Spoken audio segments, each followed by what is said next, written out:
Police আমাদের ভয় পেয়েছে, আপনারা বসে যান, এখানে বসে যান। পুলিশ ভয় পেয়েছে। আসলে পুলিশের মহাবন বলকেও যদি কেসটা কিছু বলে ওরা কিচ্ছু করতে পারে না। আর এই নিরস্ত্র যারা আজকে পরিযায়ী শ্রমিকদের দাবি নিয়ে বাংলাভাষীদের উপর আক্রমণের বিরুদ্ধে আমরা এসেছি, তাই এত পুলিশ শত করে এই ব্যারিকেড দিয়েছে।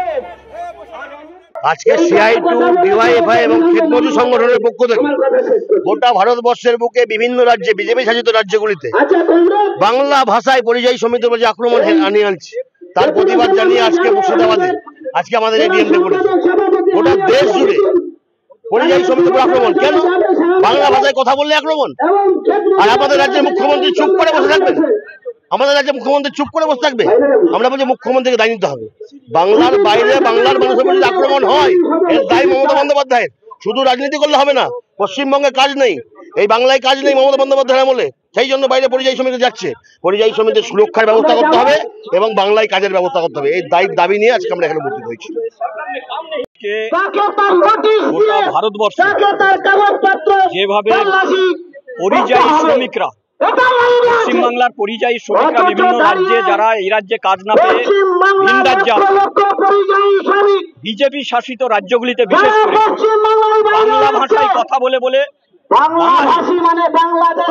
বাঙালি বলে এবং বাংলাদেশি বলে তাদের উপর আক্রমণ নামিয়ে এই রাজ্যে মমতা ব্যানার্জির সরকার কাজ দিতে পারছে না।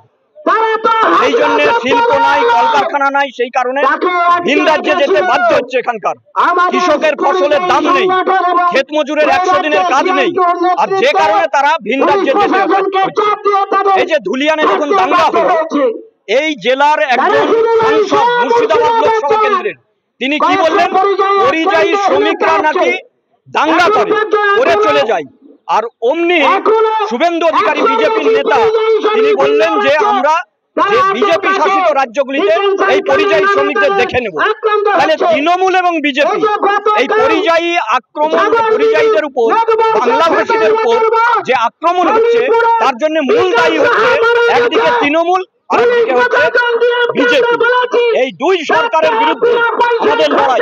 1979 সালের মাইগ্রেট যে আইন, সেই আইনকে কার্যকারী করতে হবে।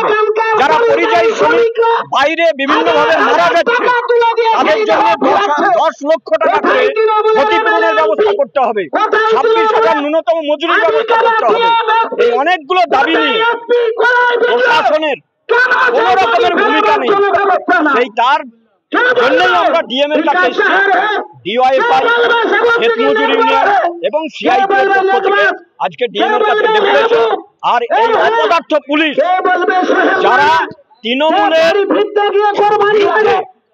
ওরা থানায় গিয়ে যখন টেবিলের তলায় ঢুকায়, যখন অনুব্রত মণ্ডল যখন পুলিশের মা, বোন, স্ত্রীকে অকথ্য ভাষায় আক্রমণ করে, তার বিরুদ্ধে কোনো ব্যবস্থা নিতে পারে না। আর আজকে এখানে বড় ব্যারিকেড করে আজকে পরিযায়ী শ্রমিকদের যে দাবি, এই দাবিগুলি যাতে না দিতে পারে, মিছিল না করতে পারে, তার জন্য এইখানে, এই জন্যই আমরা আজকে এখানে